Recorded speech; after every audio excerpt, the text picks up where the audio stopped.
This defense is very talented.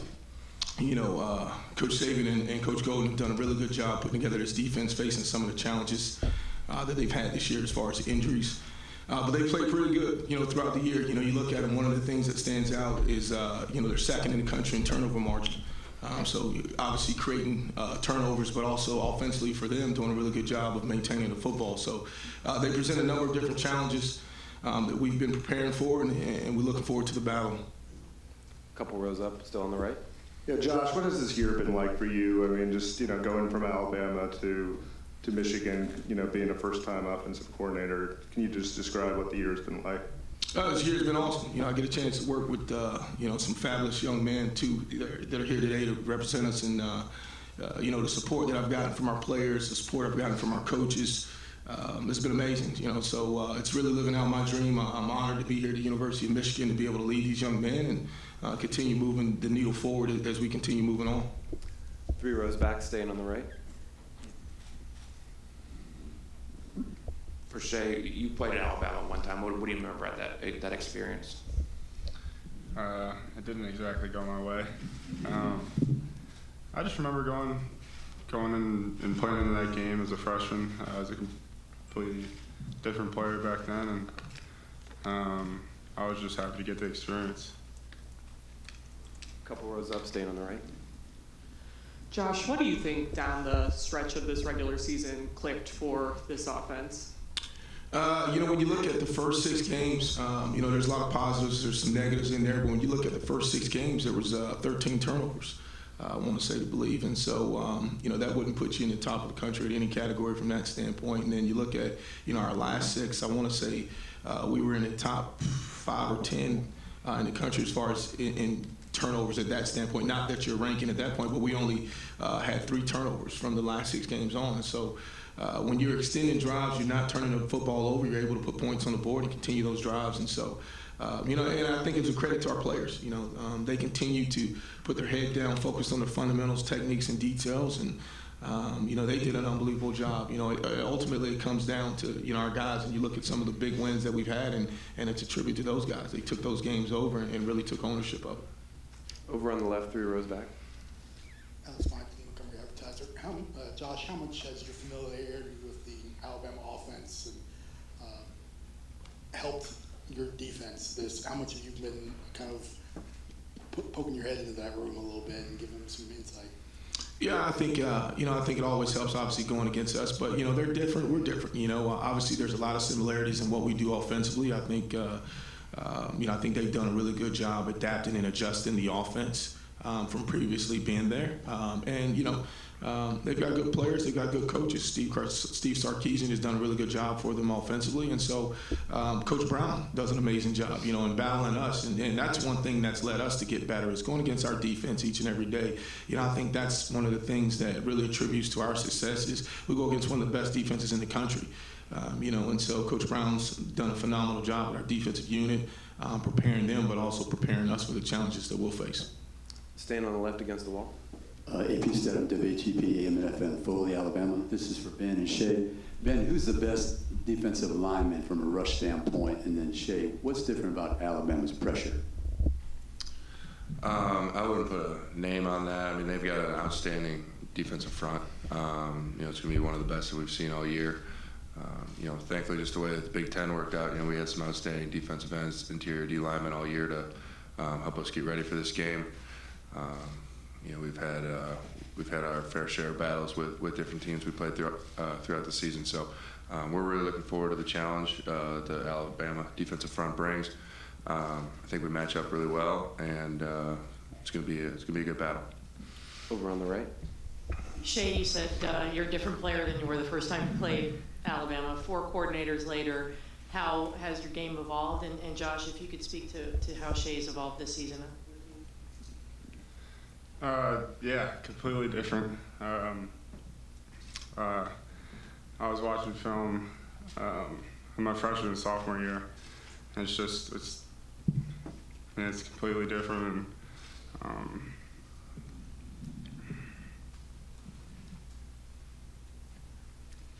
I'll go to battle with this guy any day of the week. This is Sugar Shea Patterson right here, and just to see really to see his confidence, throughout the year continue to rise each and every week. His preparation, his performance.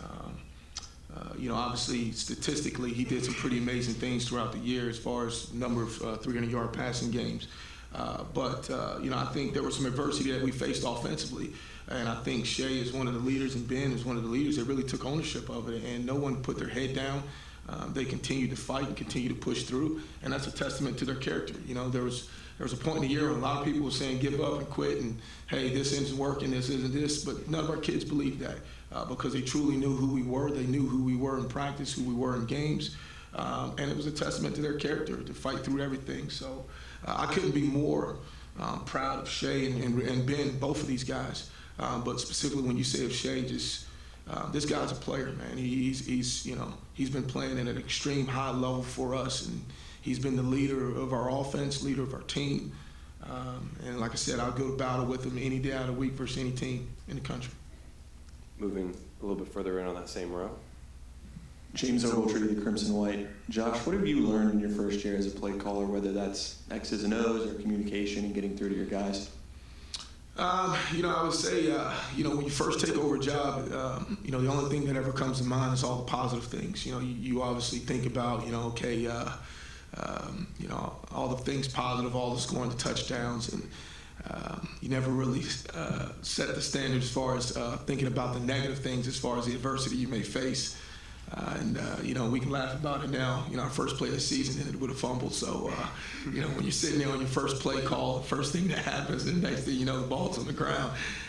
You got to learn how to deal with adversity. And so I think that was the unique thing. But I think really the thing that really inspired me and inspired our offense is I knew that I could look in the eyes of our young men each and every week, and they never lost faith. They never lost confidence. And when your players play for you and they play for each other, good things ultimately end up happening. And that's my trust in them, my belief in them. But most importantly, I think their trust in their coaches, their trust in their teammates, their trust in Coach Harbaugh. We've got a great culture within our team, within our offense, and we're really proud of everything that we've accomplished. We're proud of each other, but we're not done. We've got a great opportunity ahead of us to really end the season the way we want to. Back left. Joseph Salvador, Florida Citrus Sports. Shea, what was the turning point here for you this season where the offense started to click for you and the team?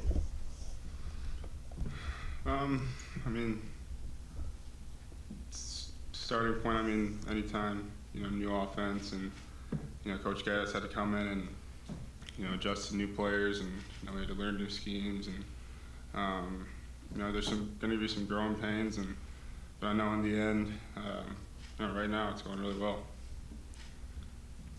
We're going to go over on the right, 3 rows. Tony Tsoukalas, BamaInsider.com. Coach, you worked with Devontae Smith last year. He had somewhat of a breakout year this year. Is that something you saw coming from him? Absolutely. Devontae Smith's a great player. He's a great young man. He's a student of the game.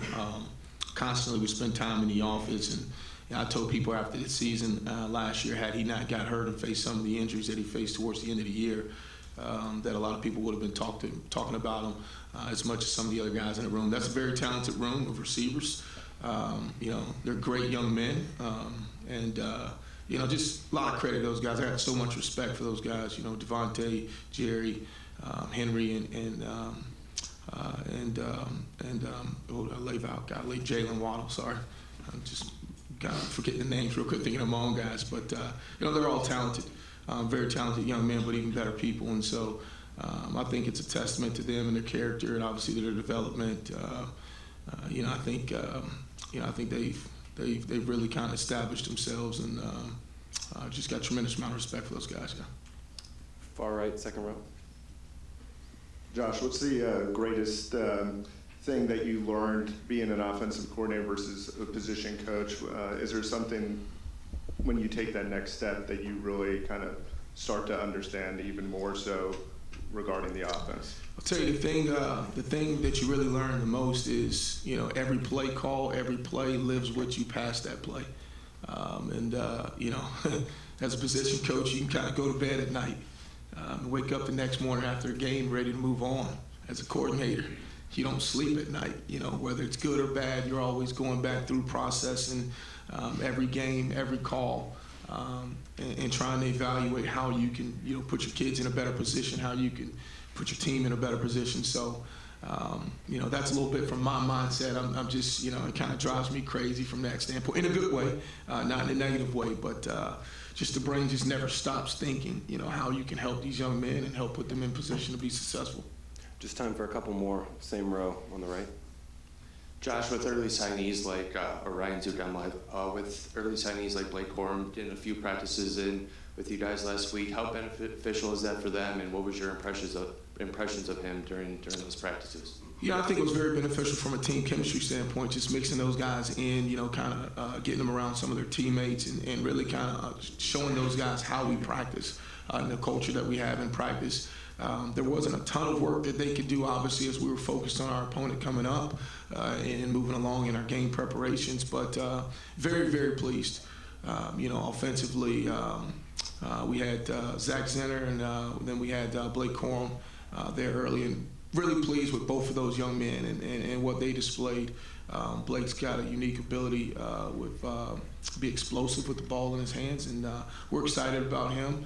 But we're going to welcome those guys back in January, and they're going to have to really get back to work. It's going to be a different setting. It's going to be a different team. It's going to be new opportunities and new challenges, and so we look forward to welcoming those guys on campus. But first and foremost, we gotta take care of the job that we've got at hand with this game. Final question, right center, Michael. For everyone up there, I know Nico Collins is a Birmingham guy. Has he talked at all about this game, meaning anything more to him, just being from Alabama? You don't need to talk about motivation for this game. I think all of our guys are excited. Any game. This is the most important game for us because it's our last game. It's our last game as a team for this 2019 year. This is our last game for our seniors. These young men that sit up here, that we want to make sure that we lead these guys out the right way. And so obviously there's going to be a chip on some guys' shoulders. Nico obviously as well, being from Birmingham and obviously his familiarity with the program. But Nico stayed steady in his preparation. We haven't, the thing we don't want to do is make it different than any other approach that we've had all year long. And so, we got to stay within the framework of how we prepare each and every game and each and every week. Continue to focus on the things we need to focus on and make sure that, we're as prepared as we can be for when we take the field. Gentlemen, thank you for your time.